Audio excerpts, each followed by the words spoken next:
ಹೀಗೆ ಓಂ ಶಾಂತಿ. ಓಂ ಶಾಂತಿ. ನನ್ನ ಹೆಸರು ಮುನಿವೆಂಕಟಮ್ಮ. ನಾನು ಎಚ್ ಕ್ರಾಸ್ ಗ್ರಾಮದಲ್ಲಿ ಇದ್ದೀನಿ. ಅಲ್ಲಿ ನನಗೆ ಇದು ಅನುಭವ ಆಗಬೇಕಂದ್ರೆ ನನ್ನ ತಮ್ಮನ ಮನೆಗೆ ಹೋಗಿದ್ದೆ.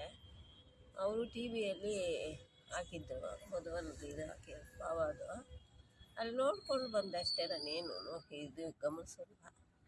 ಬಂದು ಇದ್ದಕ್ಕಿದ್ದಂಗೆ ಮೊಬೈಲಾಗ ಆನ್ ಮಾಡಿದೆ, ಇದೇ ಬಂತು, ಬಾಬಾದೇ ಬಂತು. ಆವತ್ತಿನಿಂದ ನನಗೆ ಇದಕ್ಕೆ ಹೋಗಬೇಕು, ನೋಡಬೇಕು, ಏನೋ ಅನುಭವ ಆಗ್ತದೇನೋ ಅಂದ್ಬಿಟ್ಟು ಯೋಚನೆ ಮಾಡ್ಕೊಂಡಿದ್ದೆ. ಆಮೇಲೆ ಒಂದು ಹೆಂಗೆ 2-3 ತಿಂಗಳು ಕಳೆದೋಯ್ತು. ತಿರ್ಗಿ ನನ್ನ ತಮ್ಮ ಬಂದ, ಅಪ್ಪ ನಂಗೆ ಹಿಂಗೆ ಆಗೈತ, ನಿಮ್ಮ ಮನೆಗೆ ಬಂದ ಮೇಲ್ಕ ನಂಗೆ ಹಿಂಗೆ ಸಿಕ್ಕೈತೆ ಅಂದೆ.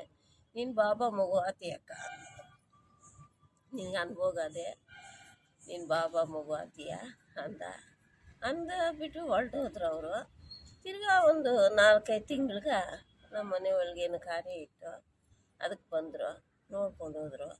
ಇವಾಗ ಅವರು ನಮ್ಮ ಅಕ್ಕವರು, ಸೋನಿ ಅಕ್ಕವರು ಇದು ಮೂವ್ ಮಾಡಿ ಸೆಂಟ್ರ್ ಮಾಡವ್ರೆ. ನಮ್ಮ ಮನೆಗೆ ಹತ್ರ ಮಾಡಿದ್ದಾರೆ.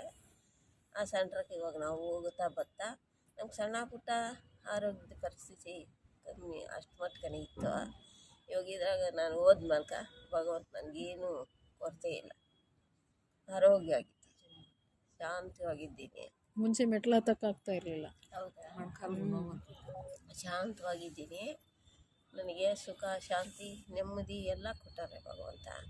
ನನಗೆ ಇನ್ನೇನು ಬೇಡ ಅಂದ್ಕೊಂಡಿದ್ದೀನಿ. ಪರಮಾತ್ಮ ಇಲ್ಲಿಗೆ ಮಧುಬನ್ ಬಂದು ಏನು ಸಿಕ್ತು? ಪರಮಾತ್ಮ ಇಲ್ಲಿಗೆ ಬಂದ ಮೇಲೆ ನನಗೆ ಇನ್ನೂ ಅನುಭವ ಆಯಿತು. ಈ ಥರ ಯಾರಾದರೂ ಖುಷಿ ಅಳ್ತವ್ರೆ ಖುಷಿಯಿಂದ.